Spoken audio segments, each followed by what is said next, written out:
Programa Café com Maná. Diferente dos outros, mas igualzinho a você.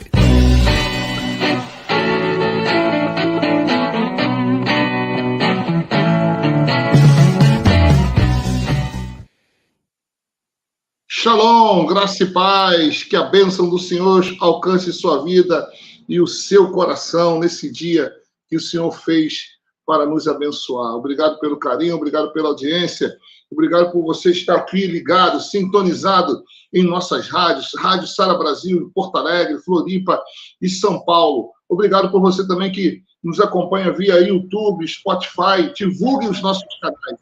Muito obrigado. Bom dia a todos. Bom dia ao Denis, bom dia, Bispo Robson.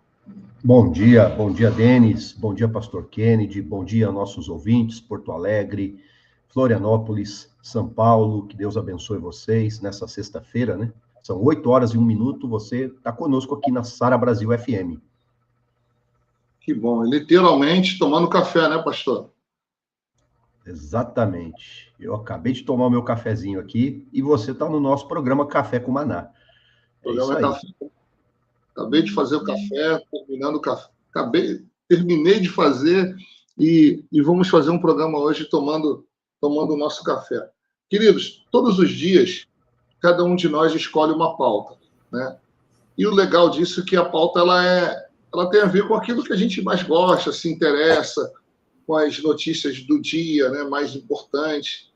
E trazemos aqui para vocês. Hoje é a pauta do Bispo Robson e chegou aqui o nosso Bispo Paulo Renato de Maringá. Bom dia, Bispo. Bom dia, povo de Deus. Bom dia em nome de Jesus, profeticamente, né? A gente está orando muito pela situação de Porto Alegre e de toda aí a parte do Rio Grande do Sul que tem sido seriamente afetada pelas chuvas. As imagens são estarrecedoras, né? Amanheci agora, vi alguns vídeos e Deus tenha misericórdia dessa terra preciosa, possa visitar todo o Rio Grande do Sul com a sua poderosa mão aí, inclusive o Espírito Santo trazendo consolo ao coração dos familiares que infelizmente perderam entes queridos, bens, estão na situação que estão. Eu estou assim muito consternado com tudo que eu vi. E eu não poderia começar esse programa só dizendo um bom dia, né? Mas desejando que esse dia possa ser bom, de boas notícias meteorológicas e também, ao mesmo tempo, da Defesa Civil, bombeiros, que, inclusive, estão sofrendo junto, né, com todo mundo. Eu vi caminhão de bombeiro descendo água abaixo, boiando. A hora que eu vi aquilo, eu falei, meu Deus, é só a mão do Senhor mesmo, né? Vamos estar orando pelo Rio Grande do Sul, nessa situação toda que a gente está acompanhando. Eu vi animais, cara. Quando eu vi vacas e bois descendo, assim, parece inacreditável, né? Arrastando, sendo levados, assim, realmente é muito triste de ver, né? E de saber que isso aqui está ao lado, está do meu lado aqui. Eu estou a 2 horas, no máximo, talvez, do Rio Grande do Sul, a 3 horas desses lugares, 4 horas, né? É muito perto. E aqui, estou no sul de Santa Catarina, né?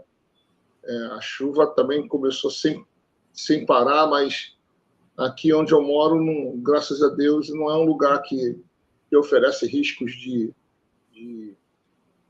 desabamentos, né? Mas tem regiões aqui no estado também que sempre sofrem quando tem chuvas, né? Na verdade, né, Bispo Robson e Bispo Paulo, vocês que já foram homens públicos, né? É um descaso, né? É um descaso, né? Político, né? Com a sociedade, com as pessoas. Porque, por exemplo, no Rio de Janeiro, no meu estado, todo ano tem desabamentos, todo dia alguma casa cai, alguma pessoa morre vítima de desabamentos das encostas, né? Tem rios aqui em Santa Catarina que todos os anos eles enchem e inundam cidades, pessoas perdem novamente suas casas, todos os anos, os problemas se repetem a cada ano, né? E não muda. Isso é um descaso, porque quem tem que cuidar disso é o político, né? É o legislativo, o executivo, mas o descaso é muito grande, né? O investimento em obras públicas é zero. é zero. Mobilidade urbana, zero. Segurança, zero. Saúde, zero. E agora estou falando geral. Geral. São poucos lugares em que você vê o executivo realmente preocupado com a sociedade, né? E aproveitando aí que esse ano nós vamos ter eleições, né? Vejam bem em quem vocês vão votar, analisem bem, tá? A ética, a fé, o caráter e também o currículo, o que a pessoa fez, o que a pessoa tem feito, se ela realmente, aquele que vai tentar se reeleger, ele tentou realmente trabalhar, fazer algo, porque essa conta ninguém paga, né? Uma vida ninguém paga, né? As pessoas vão perder, imagina ali, fazendeiros, indústrias, a falência, a crise, isso vai marcar gerações. E tudo isso podia ter sido evitado ou minimizado se houvesse um interesse, né? É o que eu vejo, eu fico triste, mas também eu fico indignado por outro lado, viu, querido? É complicado, né, cara? Enquanto isso, você está vendo aí comícios sendo patrocinados por Petrobras, por Lei Rouanet, por outras iniciativas como o SESI, né? Numa época onde não se está tendo campanha, quando se precisa canalizar recursos para uma situação como essa.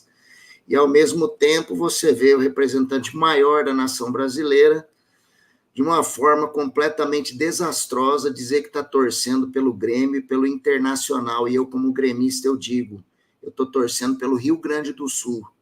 E para que o Brasil possa ser, algum dia de volta, ser liderado por pessoas que têm um pingo de humanidade e seriedade para dirigir o seu povo, e não apenas um CNPJ. Ainda bem que eu não ouvi isso, viu? É verdade isso? Revoltante. Pisa no Estado para fazer uma suposta visita aí solidária e a primeira frase que sai da boca é: estou torcendo pelo Grêmio e pelo Inter. Estamos muito bem, né? Bispo, bom dia, bem-vindo. O Bispo João está no limbo aí, Denis. Traz o Bispo João. Bom dia, Shalom, Pastor Kennedy, Bispo Robson e Paulo, Bispo João. Bom dia. Deus abençoe vocês, Deus abençoe. Bom dia ao Denis, bom dia aos ouvintes queridos. Deus tenha misericórdia do Rio Grande do Sul, né? Hoje de manhã eu estava orando pelo Rio Grande do Sul. Kennedy, eu acho que a situação que está acontecendo no Rio Grande do Sul não adiantava política nenhuma, né? Eu não nego que pode haver negligência, etc., mas do jeito que aconteceu, meu irmão, podia ser no Japão, podia ser nos Estados Unidos. É muita água, irmão. É água de... Segundo o próprio cara da van lá, o careca da van, ele diz, olha, as represas são construídas segundo o histórico de... Ele exagerou, ele falou 10 mil anos, né? Mas ele disse que não tinha previsão, não tem obra pública, não tem nada. Nós vivemos uma tragédia no Rio Grande do Sul que não tem explicação. É uma coisa que nunca aconteceu nesse estado, o volume de água que está acontecendo. Então, nós vivemos, para mim, é uma tragédia, uma calamidade que foge do natural. É uma coisa que a gente fica observando e eu mesmo, isso para mim é um alerta, é um sinal, é mais um sinal de Deus sobre a terra. Eu não digo que Deus está fazendo isso, mas eu digo que é um sinal, né? O tamanho da tragédia, não sei, eu acho que pelo volume de água, eu conheço aquela região ali, meu irmão, é muito louco. Aquilo ali é maluquice, cara. Prédios altos, prédios sendo cobertos. Eu fiquei pensando, né? É uma calamidade catastrófica, mas é um dilúvio. É um dilúvio. Não sei o que você acha, João, você que é o único que mora no Rio Grande do Sul aí. Eu não me lembro, assim, de eu moro aqui já desde 1998, né? Já são 26 anos. Né? E eu não me lembro de uma quantidade de chuva nesse nível, assim. Já houve enchentes, recentemente houve uma, né? Mas não nesse nível, né? É uma coisa, assim, impressionante mesmo. Tem chovido demais, né? E o tempo continua chuvoso, né? Não tem caído aquela chuva, né? Mas continua chuvoso o tempo, chovendo, lentamente, mas continua chovendo. Ontem, por exemplo, não funcionou a escola aqui em Porto Alegre. As escolas públicas fecharam, porque boa parte das vias estão obstruídas. É um momento bem difícil, assim, bem difícil. E muitas famílias desabrigadas, famílias que perderam entes queridos, né, na chuva. É um momento triste mesmo no estado. Né? Um momento de oração, né, de se voltar para Deus. E não está sendo fácil, não. O que é que poderia ter sido feito, vamos dizer assim, de política pública, de fato? Porque às vezes a gente olha e vê negligência, mas o que poderia ter sido feito? Eu acho assim, muito difícil julgar isso, porque acho que nenhum estado está preparado nenhum estado do Brasil está preparado para esse tipo de catástrofe. Se vier dessa forma, vai trazer. Se fosse no Rio de Janeiro, por exemplo, não quero nem pensar o que podia acontecer. Em termos de desabamento, entendeu? Não tem como. É muito difícil julgar isso, entendeu? Poderia ter sido minimizado. Eu creio que sim, um pouco. Você viu as imagens dos morros desmoronando, Kendi? Não tem jeito, cara. Eu vi. E eram casas boas, não era não era comunidade, era casa de classe média. Então ali era morro, cara, era morro. Como é que o cara vai segurar um morro daquele? Não tem jeito. Para mim, olha, eu seria. Eu veria isso espiritualmente, sabe? Eu vejo isso uma coisa muito estranha, muito. Então, assim, chama a minha atenção. Então, uma pessoa me perguntou, que nós falamos sobre o juízo de Deus, né? Em um dos nossos programas, lembra? Né? E uma pessoa me perguntou, pastor, será que isso pode ser um juízo de Deus na terra, sobre a terra, sobre um lugar, sobre uma região? Existem lugares que recebem esse tipo de juízo de Deus? Eu falei, olha, difícil pergunta, eu vou levar para os meus amigos universitários, viu? Para eles darem uma resposta. Porque é uma resposta que me faz refletir muito sobre isso também, sobre o lado espiritual disso, né? Eu não olharia como juízo, não, porque eu acho que é muito duro falar isso, né, gente? É injusto se fazer isso. Para mim é uma injustiça falar isso. A gente não sabe como é que você vai afirmar isso, né? Porque ali tem muita gente inocente, né? Tem muito crente. Todo fenômeno natural seria que foi juízo de Deus, né? Acho que seria uma coisa meio fanatista, né? Uma coisa meio fanática. Você Mas a pessoa perguntou por quê, né? Por que ela perguntou? Todo fenômeno natural, um terremoto que acontece no México, acontece no Japão, em qualquer lugar. Existem lugares mais propícios a certos tipos de fenômenos naturais. Nós sabemos que existem lugares mais suscetíveis a terremotos, por exemplo. E existe lugar mais suscetíveis à chuva. Aqui sempre choveu muito, que é um lugar muito úmido. O Rio Grande do Sul chove muito mesmo. Enquanto como eu trabalho em Brasília e moro aqui, né, percebo essa diferença, né, de quantidade de chuva. Enquanto no lugar chove muito pouco, né, aqui chove demais. É muito difícil você passar uma semana sem chuva aqui. Então, é da natureza do lugar, né? São fenômenos típicos do lugar, né? Dessa vez veio um pouco demais. Né? Não, quando você vê Nova Petrópolis, toda aquela região ali de serra, né? Eu nunca imaginei, pela altura que tem aquele lugar... Eu também. Mesma coisa que estava na minha cabeça. Como pode, meu Deus? Bento Gonçalves. São lugares altos. Caxias do Sul, cara. Eu falei, como é que pode dar enchente num lugar tão alto, né? Para mim, escoava tudo para baixo, Porto Alegre. Então, para mim, Porto Alegre, que é baixo, seria mais comum, né?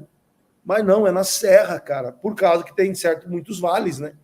é o Vale do Sino, eu não sei, eu acho que Bento Gonçalves também é um vale, né, João? É um tipo de vale, tem o né? vale ali dos vinhedos, né? O vale, Exatamente. Tudo Então, eu região acho que são os montanhosa, vales. né? Doideira aquilo lá. Teve algumas cenas, né?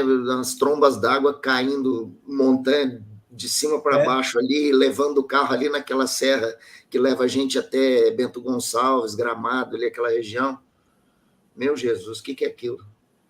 O Gramado está isolado, né, João? Está isolado o Gramado.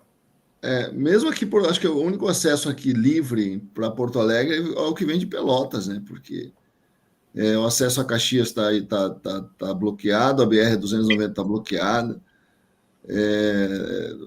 Ontem, por exemplo, eu fui comprar carne e o cara me falou, olha, compra o que for necessário aí, porque nós não estamos recebendo carne dos fornecedores, porque os caras não têm acesso à cidade, por causa da chuva, né?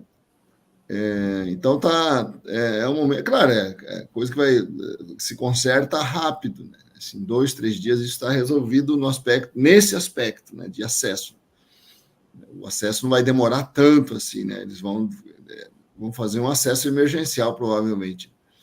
Mas mesmo assim, isso mostra, né, a dimensão do fenômeno, né, que abateu a cidade, né? Abateu o estado, né? Eu acho que nosso papel é orar, né, gente? Hoje de manhã eu estava orando pelo Rio Grande do Sul, que Deus tenha misericórdia, coloque a mão poderosa dele, em nome de Jesus. Não adianta muito querer dar explicação, assim, querer estabelecer uma causa espiritual ou de qualquer natureza, né? Ou querer atacar politicamente tal e tal corrente política, né? Acho que a gente não devia caminhar nessa direção, né? Falou o moderador, tá vendo, Kennedy? Falou o moderador aqui. Não, eu externei olha, no Rio, por exemplo, ali, eu morei em São Leopoldo e Novo Hamburgo, Rio dos Sinos, por exemplo. Além de ser poluído, é um rio que está entupido, né? Vai inundar. Infelizmente, os rios no Brasil, a maioria dos rios no Brasil, são assim, são rios que o poder público... Aí eu estou falando geral, tá? Eu não estou falando de corrente política, nem de A, nem de B, nem de C. Há um descaso, sempre foi assim. Então, um rio ele vai inundar. Toda vez que chove muito, o rio vai subir, né? Por quê? Porque não houve tratamento, as cidades cresceram de forma desordenada. Tudo isso tem um responsável, tem, é o homem, é o progresso também, mas a devida fiscalização é muito mínima. É mínima no Brasil em relação a isso, em vários lugares. No Rio de Janeiro, então, meu Deus, se acontece isso no Rio, acaba o Rio de Janeiro. Acabam os morros, entendeu? Cai tudo, entendeu? No Rio de Janeiro. Por quê? E ninguém faz nada. Quer dizer, alguns lugares fazem, com certeza, né? Mas na grande maioria dos casos, é interessante. Tem um rio lá em Londres, eu esqueci o nome, já foi o rio mais poluído do mundo, né? Já foi considerado o rio, acho que quando eu morei em Londres, as pessoas me falavam que não era um fedor, era horrível passar. Hoje aquele rio lá é um ponto turístico, é navegável, você pode nadar naquele rio, entendeu? Então tem como recuperar, sim, mas isso vai da vontade, né, pública do governante, da educação, do povo, do entendimento, a todo um conjunto. Então, tem situações que podem ser minimizadas sim, eu creio que sim, porque é geral.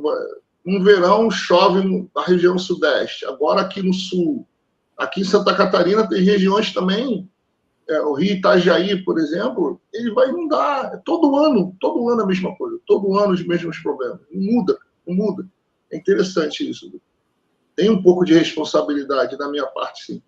Entendeu? Agora, existem os fenômenos da natureza, não tem como prever, né, a quantidade. Concordo, né, mas que um pouco na história política do Brasil há um descaso em relação a isso, sim, gente.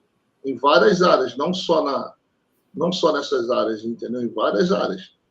saúde, educação, etc. Mas não é o tema de hoje, não é o assunto de hoje. Pois é, né? foi um terço do programa Hoje aqui. é o Bispo Robinson. Vai lá, Bispão. O Bispo está meio calado. Não, eu tô Ele ouvindo já está vocês. atrapalhando aqui, já levando o De jogo para outro lado. fato, é uma situação muito triste mesmo. E eu entendo que foi muito além do que se pode prever, né? O que deve ser feito pelas autoridades é mapear tudo isso agora e tentar minimizar ou tentar criar meios, né, para poder prever e ajudar a população no futuro, o que não acontece normalmente. Mas vamos mudar o assunto, a pauta? Vamos pegar a pauta nossa aqui. A pauta de hoje, eu sugeri para a gente terminar o assunto da semana. A gente tem falado muito sobre evangelizar, né, a questão do juízo e, enfim, né, tudo que relaciona a juízo. Então, eu estou colocando na pauta de hoje o que a Bíblia diz sobre a morte. E eu estou colocando isso porque eu já discuti com outras pessoas, inclusive até pastores, com uma visão diferente da minha, né? Pastores que acreditam que a pessoa, quando morre, ela fica dormindo, esperando o tempo do juízo. Eu não acredito assim, tá? Mas, adiantando aqui já o assunto, né? Quero ouvir vocês. O que vocês entendem sobre a morte, né? Existe... qual é a condição da pessoa que parte? Ele está dormindo, ele já vai direto para o céu, para o inferno? Como é que é isso? Ninguém fala aí? Começa com a moderação hoje aqui. Eu acho que esse assunto é interessante. Vamos ter algumas divergências, talvez, aqui de opinião. Né?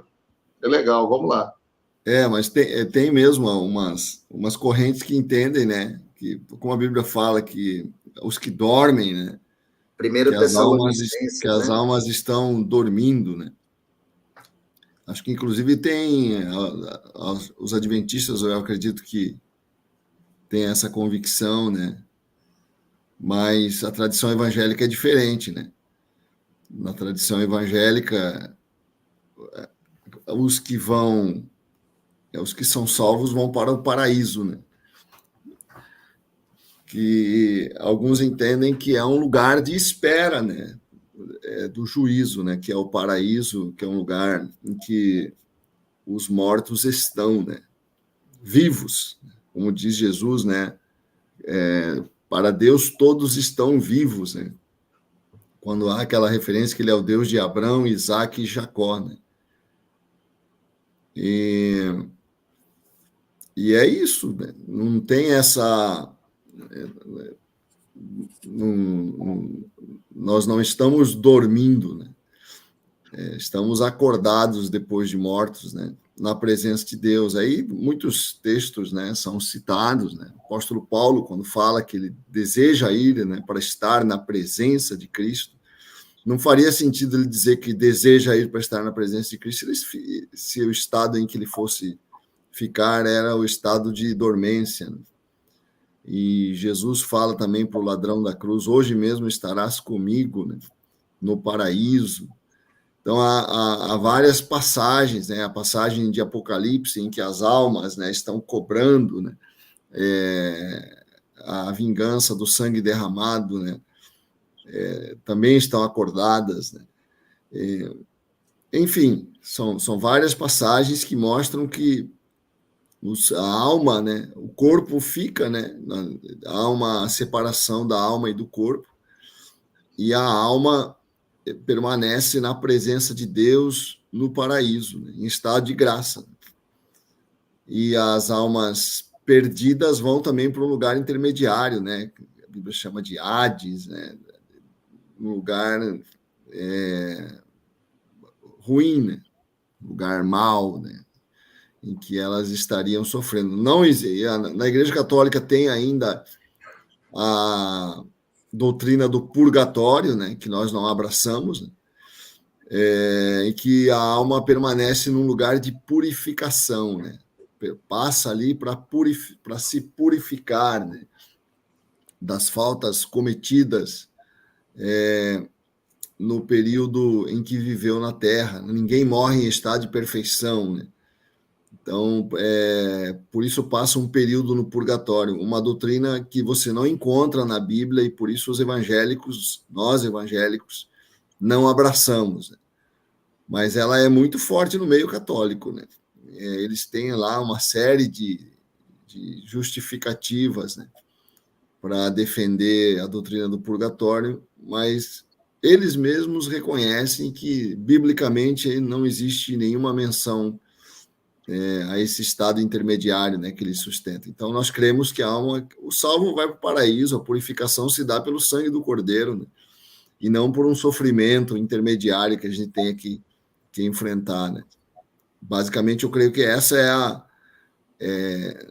num resumo assim, bem breve, né, a posição clássica, né, da igreja. Agora, muitos creem, né? Muitos não, né? Uma minoria acredita nesse estado de sono, né, que ficariam os mortos. Né? Eu acredito que é uma coisa assim meio estranha, né? Esse negócio porque o dormir é na terra, quer dizer, a pessoa não está na terra. Então ela está dormindo em relação àqueles que habitam na terra. Mas porque, no meu ponto de vista, a tua pessoa, ela é eterna. A eternidade, ela não vai começar depois que eu morro. Ela está acontecendo agora. Então, o que eu sou, eu já sou. A minha alma é. E ela vai continuar sendo.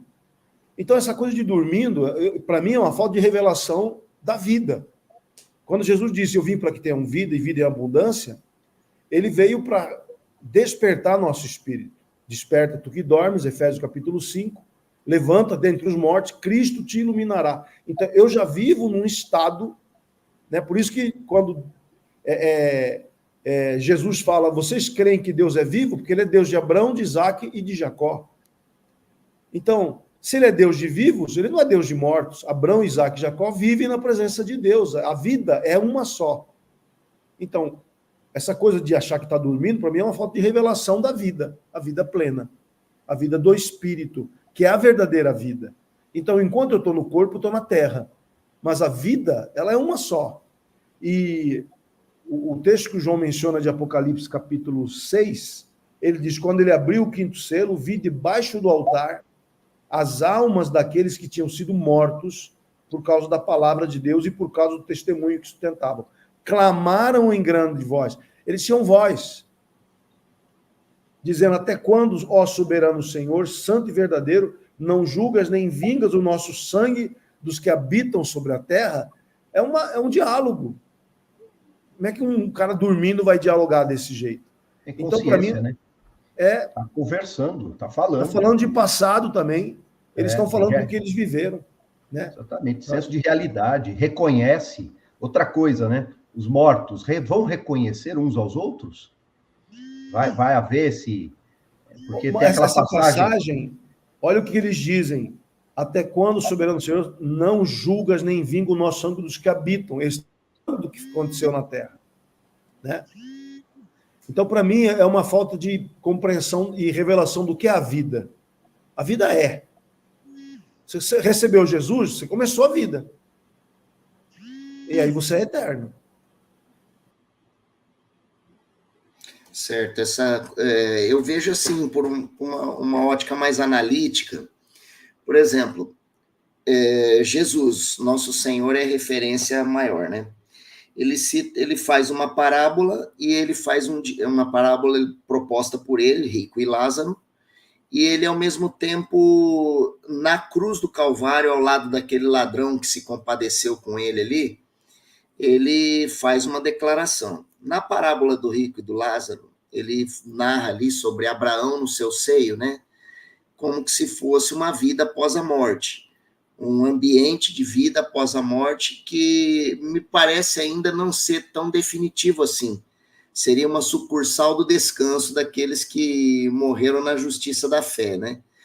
E, ao mesmo tempo, o rico, estando em tormentas, né, no Hades, estando em tormentas, tal, ele roga para que o Abraão enviasse Lázaro, né, para avisar seus familiares para não irem para aquele lugar de tormenta.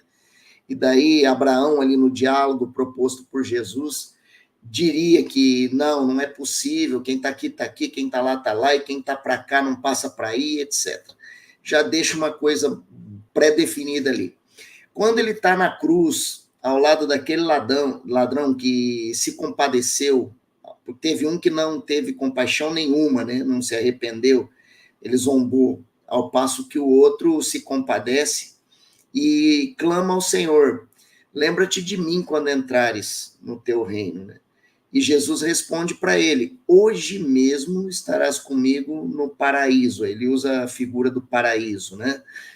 Aí a gente entra na questão das cartas de Paulo, onde nós temos 1 Tessalonicenses 4, né? 1 Tessalonicenses 4, que fala sobre a morte como um sono. Paulo, ele é muito literal ali na maneira como ele escreve, né? Que os mortos dormem. Irmãos, não quero que vocês sejam ignorantes em relação ao que acontece com aqueles que morreram, né? Eles dormem, como que se fosse um período entre um dia e outro dia, uma noite, onde a pessoa, ao se deitar para o seu descanso, ele tem aquele período de 7, vamos falar do horário científico, né? Do sono bom, né?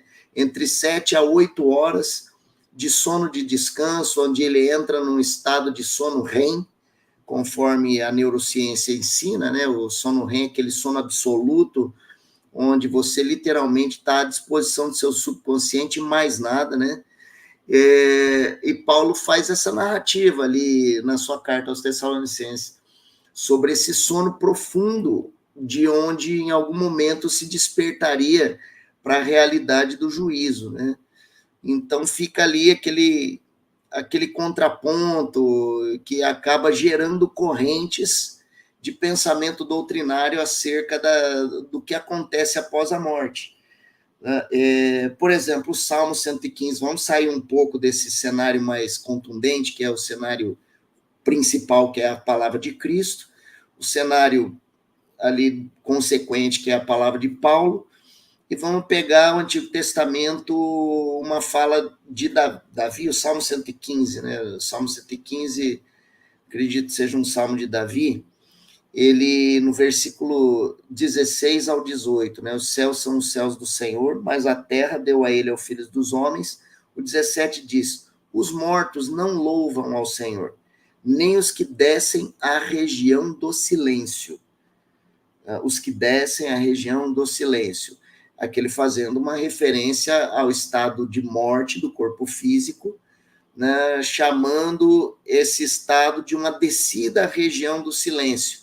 Só que isso aqui também fica uma coisa muito aberta, né, para se interpretar sobre o que ele quis dizer com os mortos não louvam ao Senhor. Ele quis dizer que ímpios que padecem, não têm condição de comparecer à congregação eterna, ou que desce à região do silêncio, seria conforme aquilo que disse Paulo, que o pessoal que está morto, ele está dormindo, aguardando ser despertado para o juízo, né? Enfim, ele termina dizendo, nós, porém, bendiremos o Senhor, desde agora e para sempre. Né? Ou seja, contando a vida atual, a vida física, já como um estágio da eternidade, aquele que creu, né? Porque se eu criei, eu tenho a vida eterna, independente do estado que eu estou vivendo agora. Nada mais é do que um processo de transição. Então, aqui nesse meu comentário, minha intenção não é dizer que sim, nem dizer que não, né? Mas apenas a colocar os pontos doutrinários aqui e enriquecer um pouco essa linha de pensamento. Muito bom. Na verdade, assim, eu acredito realmente que, uma vez que parte dessa terra, você está consciente do outro lado, é um fato. Eu entendo que a parábola do rico e do Lázaro, na verdade, não é uma história, Jesus contou um fato. Seria uma provavelmente, é o que eu creio, né? Eu sei que há outros pontos de vista, é o que o Paulo Renato colocou muito bem, há quem acredita que fica dormindo. Eu entendo que já entra em juízo, né? No sentido literal mesmo. Tá? Se para a vida eterna com Deus, né? Galardão, bênçãos, enfim, está com Cristo, como Paulo mesmo menciona. Se sem Cristo, então é inferno, né? Desce mesmo para as regiões inferiores, a palavra inferno é regiões inferiores, e está no plural, tá? Então, ainda tem essa, né? A impressão que dá... todo mundo, né? A impressão que dá que o negócio é grande, e de acordo com o Apocalipse, o inferno será jogado no lago de fogo e enxofre. Então, se existe um lugar intermediário, é para um lugar pior, né? Quando se fala na questão de destruição eterna. E para quem que Jesus pregou, né? Para quem que Jesus pregou quando ele foi nas regiões inferiores? 1 Pedro 3, 19 a 21, é isso aí. Para quem ele pregou? Era uma pergunta que eu ia colocar aqui. Né? Tinha um povo acordado lá, né? Então, pregar para quem? E lá fala que era... Quer ver? Deixa eu pegar o texto aqui, ó. Olha o que diz aqui, ó. Para a gente... Peraí, deixa eu ver aqui. Do qual também foi e pregou aos espíritos em prisão, os quais, noutro tempo, foram rebeldes quanto à longanimidade de Deus, que esperava nos dias de Noé, enquanto se preparava a arca, na qual poucas, isto é, 8 almas se salvaram pelas águas. É interessante, né? Que ele pregou aqui, diz que para os espíritos que estavam em prisão, que foram rebeldes, e que eram daquele tempo de Noé, né? Naquele tempo daquele juízo que aconteceu lá atrás.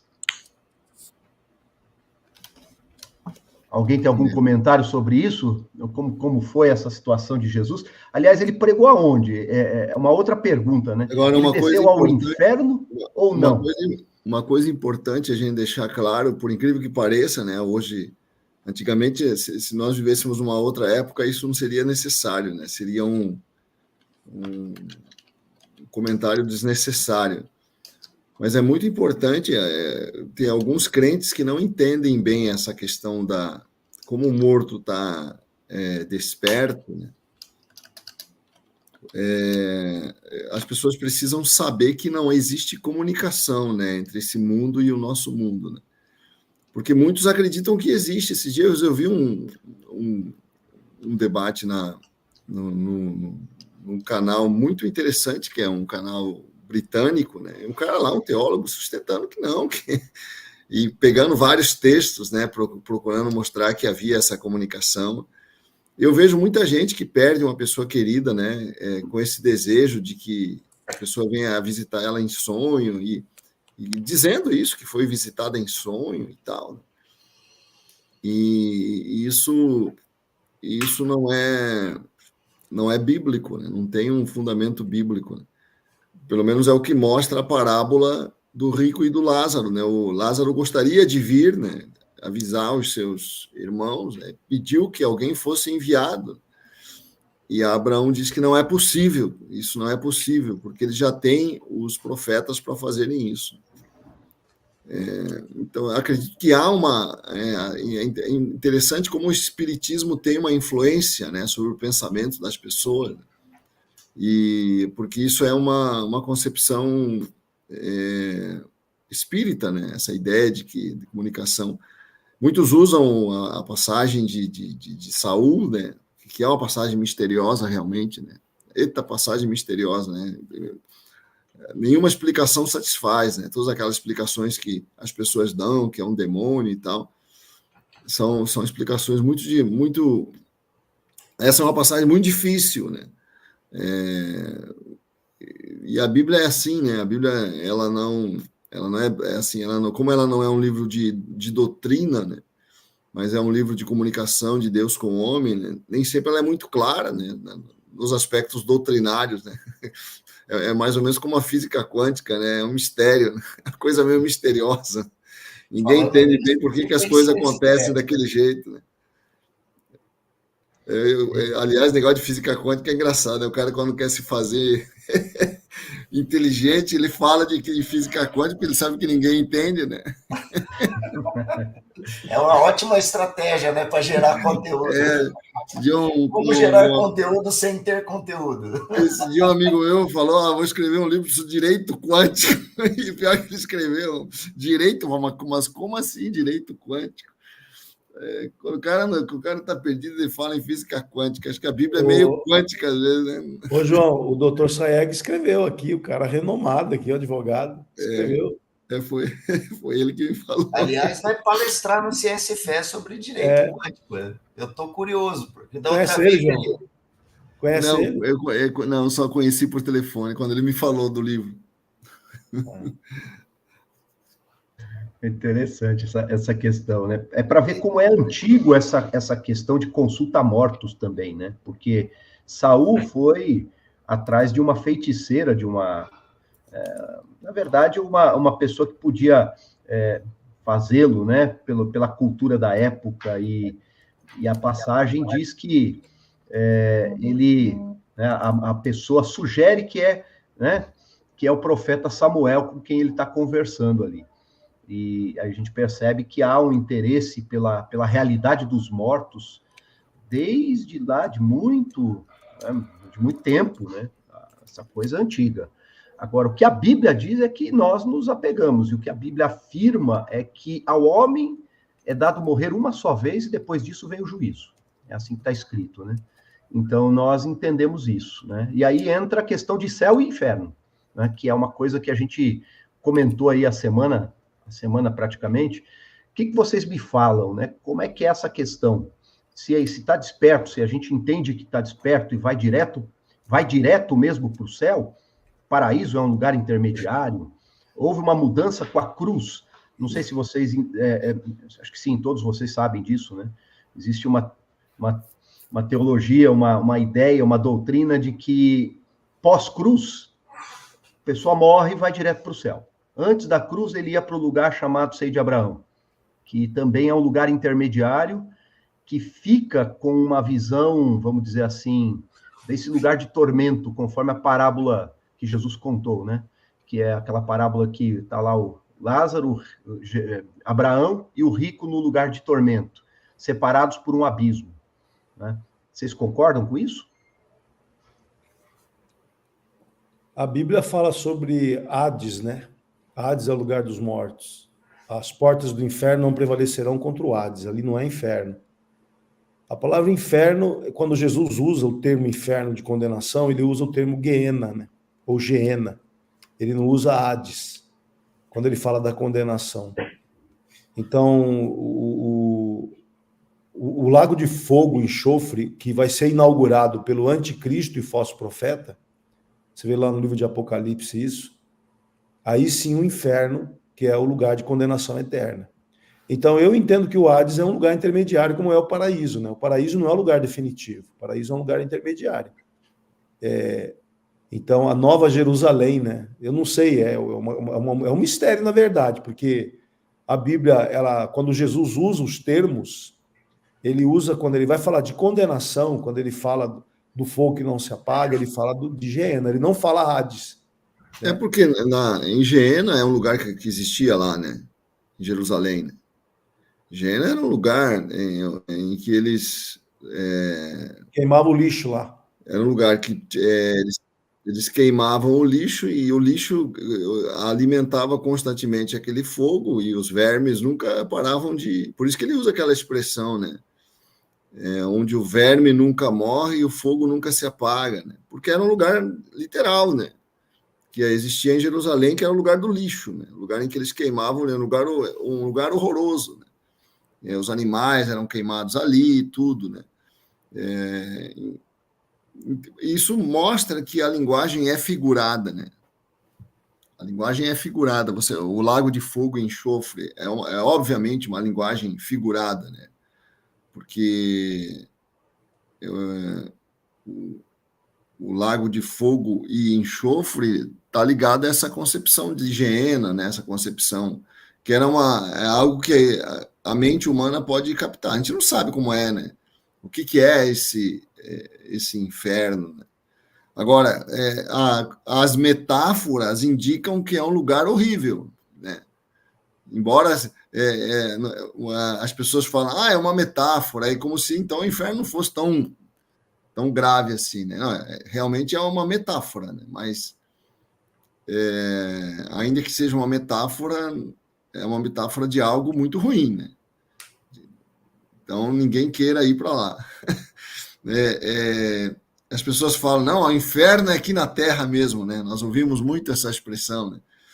O inferno aqui na Terra, não. Aí eu já ouvi alguém falando, não, se você está pensando que o inferno é aqui na Terra, em relação ao inferno, você está no paraíso.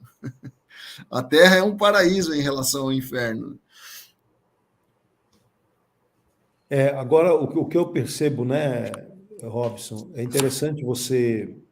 a Bíblia dá realmente a interpretação do Hades como lugar intermediário por causa da parábola que o bispo Paulo mencionou aí, do rico e Lázaro, né, o mendigo lá.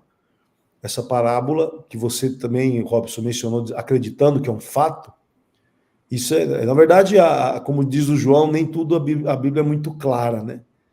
E naquilo que a Bíblia não é clara, a gente também não pode ser muito claro, né? Às vezes eu vejo o desespero dos teólogos de querer explicar tudo. Eu já perdi essa ânsia. Eu já percebi que tem coisa que não tem como explicar, né? Você tem que falar, olha, não sei, eu não tenho ideia do que está acontecendo nessa passagem aí. Aliás, tem passagem da Bíblia que nunca ninguém vai conseguir explicar.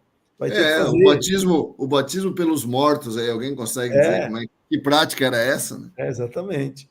Você A tem que Bíblia dar fala cambalhota teológica para explicar, né? Tem que dar os coríntios batizavam pelos mortos. Mortal para explicar, né? Então, às vezes, a gente, na ânsia de querer explicar, a gente...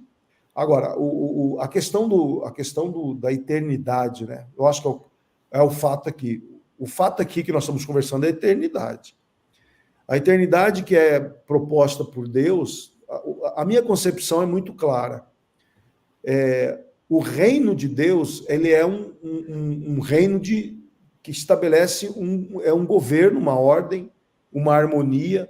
Existe uma clara disposição de submissão a esse reino. Quem não se submete ao reino não é bem-vindo. Eu sempre brinco, né?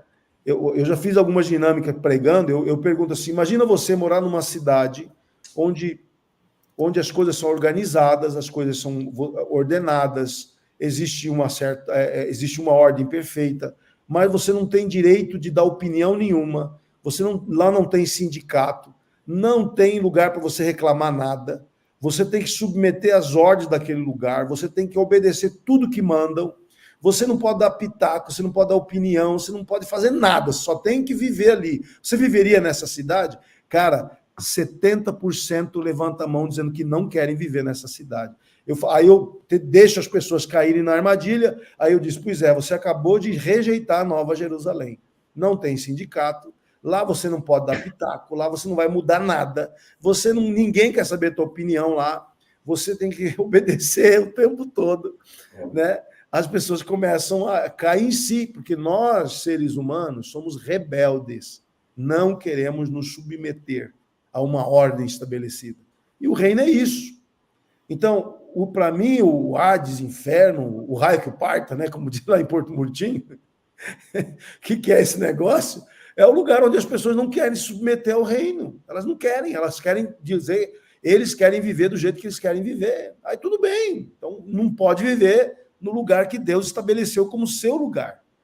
Então, eu creio que o mais importante é entender isso. Por isso que a nossa caminhada é a compreensão e o treinamento, como disse o Paulo, né? A igreja não é uma casa... Amei, viu, Paulo? Amei. A igreja não é uma casa de massagem, mas é um lugar de treinamento. A gente aprende a obedecer, a submeter, a confiar na justiça plena de Deus. Porque a Nova Jerusalém vai ser um lugar de plena justiça, não tem o que reclamar. Não precisa ter sindicato, não precisa ter PROCON, não tem, vai ser tudo perfeito. Muito bom. E aí, Paulo Renato, o que é Hades, Guerrero e Tártaro que você escreveu aqui para nós? Ainda faltou o Seol, né? Esqueci de um ainda.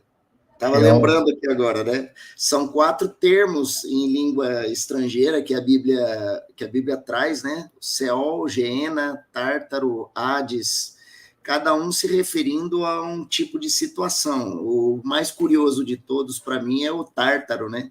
Que está em 2 Pedro 4, não me lembro onde. Mas é Pedro que escreveu sobre o Tártaro em algum momento, que seria o lugar de juízo dos anjos caídos, né? O Tártaro. Bom, desse daí a gente já escapou, né? Porque a gente não é anjo, então desse daí não tem perigo de cair lá, não. Eu nem quero saber o que é, eu só sei que está dizendo lá, né? E aí vem essa coisa do céu, que seriam as profundezas, que é relatado, eu não me lembro agora, não, mas aparece uma coisa aí de umas 70 vezes, mais ou menos, segundo os estudiosos aí que têm paciência de contar, né, na Bíblia quantas vezes tal termo aparece e tal. Hoje em dia, com Bíblia online, sistema de busca, fica mais fácil de saber quanto tem, né? Digita a palavra e vê lá.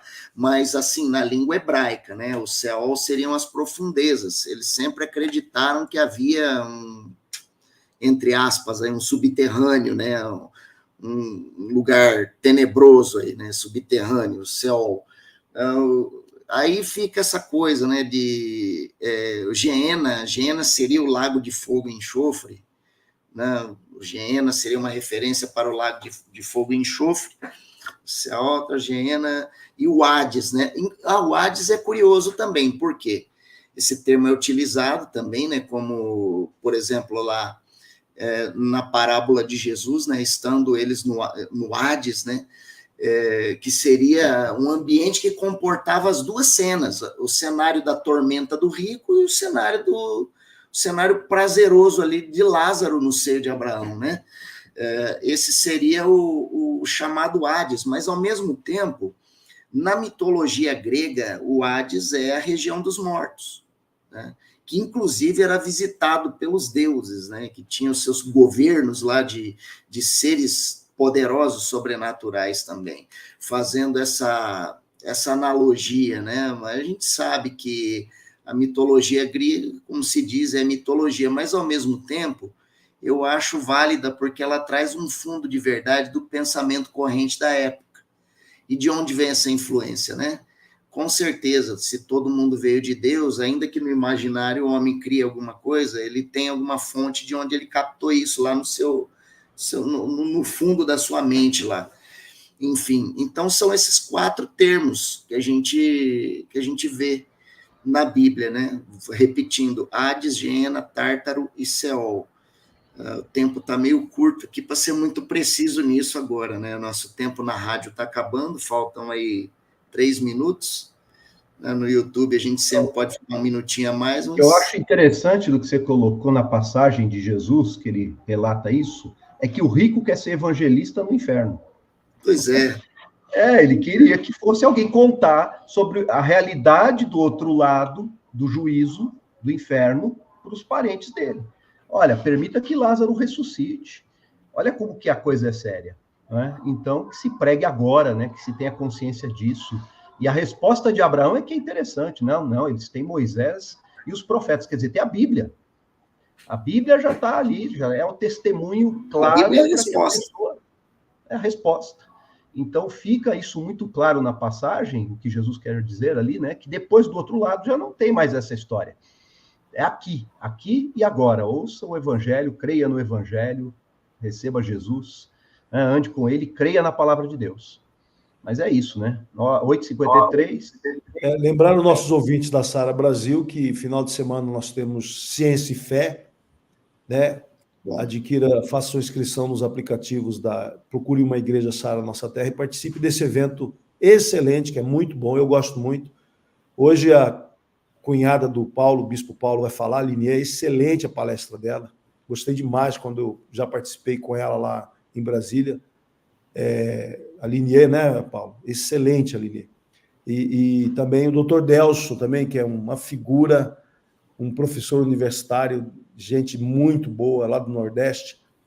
Então, hoje, Ciência e Fé. E nossos cultos, né, gente? Sábado, 19 horas, aqui nas igrejas Sara Nossa Terra, e domingo nós temos aqui na Zona Norte, 10, 18 e 20 horas. Maravilha. Quem quiser escrever no Ciência e Fé, né, bispo? Baixa o aplicativo Sara Church na sua loja de aplicativo Android ou iOS, e você pode participar de forma remota, online, mesmo que você não consiga ir até uma Sara para participar da transmissão. Você pode ver em casa, faz a inscrição por lá, cadastra seu melhor cartão, e vai conseguir estar conosco aí no Ciência e Fé também, né? Final de semana chegando, culto aqui em Maringá, nós temos o Arena Jovem às 18 horas, amanhã, no sábado, e 18 horas também nosso culto da família, com Santa Ceia, palavra do nosso apóstolo, Bispo Odovalho. É isso aí, um grande abraço a todos. Abração, gente. Um abraço a todos. Deus abençoe e tenha misericórdia aí do Rio Grande do Sul. Né? Amém. Verdade. Deus É abençoe. isso. Amém. É isso aí, gente. Hoje é o dia, o dia hoje está ocupadinho, né? Estamos aí com a nossa agenda do Ciência e Fé. Eu gosto muito, né? Eu gosto muito das palestras. Hoje mesmo, as duas palestras me interessam muito. Muito interessante mesmo. Quem fala hoje? O Delso, que é Delso. professor lá na Bahia, né? Eu gosto bastante do Delso, viu? O Delso Fala é bem, ótimo. né? E é Eu uma também. pessoa interessante, conversando com ele, né? Ele diz que ele sofre muito a perseguição dos progressistas na universidade. Ele fala assim, tem gente que em público fala assim, Delso, eu odeio você. Ele fala, mas por que eu te fiz? Não, eu odeio você. Não tem porquê, né? Só porque ele é crente. E ele proclama a fé dele. E é cientista, né? Quando ele fala do universo, é fantástico, né? Quando ele fala dos meteoros, do número de satélites. Especialista em detritos, né? Os Ele é detritos. especialista. Os espaciais. Especialista em detritos espaciais. Ele teve na Delso NASA, do né? quê? Antônio Delson. Antônio Delso de Souza, acho que é o nome dele, né? Muito bom. A última palestra dele foi interessantíssima. Foi Pastor assembleiano, né? Pastor assembleiano. Astrofísico na NASA. O cara tem um currículo fenomenal. Muito bom. E o ponto alto aí, né? Sempre o bom velhinho, o Dr. Gerald Schroeder, né? Vem bagunçar a cabeça da gente com essa conversa de hominídeos e homo sapiens. Meu Deus, eu recomendo. Quem tem dúvida nessa área, precisa ir lá. Você vai ficar com mais dúvida ainda. É muito bom demais. O interessante é que eles conciliam a evolução, né, com a Bíblia. Né? Isso que eu ia falar. Exatamente isso. É uma conciliação do darwinismo com a Bíblia. Né? Não é exatamente isso, não. Vamos dizer que né? Existe a questão, né, mas ele tem um ponto diferenciado ali, que é a questão do espírito, né, quando Deus sopra, né, a alma e o... Não, eles creem a posição da Igreja Católica é essa. A posição da Igreja Católica é essa. Eles aceitam a evolução, mas acreditam que em certo momento da história... E é interessante você notar, né, que ainda que você aceite que o homem tenha... centenas de milhares de anos, né? O Homo sapiens parece que tem uns 150 mil anos, né? Nesse modelo científico, né? O homem espiritual é muito recente mesmo. O homem que tem espírito, que cria a civilização, né? A civilização é muito recente. A civilização é algo espiritual, né? A civilização é cultura, a cultura é espiritual, né? É uma mação do espírito. O homem da caverna, vamos dizer assim, é muito antigo, mas o homem civilizado ele é muito recente, não tem mais do que 10 mil anos. E que bate com os registros bíblicos. O homem espiritual é recente. Então, o homem com espírito... E isso não seria tão antibíblico assim, né? Porque Deus fala, façamos o homem, né? Parece que o homem já existe, né? Façamos o homem semelhante a nós. A partir de agora, o homem vai ser semelhante a nós. É tipo Transforma agora. Pá. Aí vem o Homo sapiens sapiens. Gente, eu preciso me despedir de vocês. Que Deus abençoe, que Deus fortaleça. Tenha um final de semana aí na presença do Pai. Beijo no coração aí. Beijão, gente. Abraço. Um grande abraço. Denis. Obrigado, Denis. Deus abençoe. Tchau, Denis. Um abraço, ouvinte, os nossos amigos aí no YouTube que ainda não estão nos acompanhando. Nós ainda estamos no YouTube, né? Para quem não conhece, o Denis é o nosso piloto aí, né? Ele fica na cabine, não aparece aí, mas fica nosso grande abraço. Sem ele não era possível a gente chegar até a todos. Grande abraço, gente. Até mais. Um abraço a todos.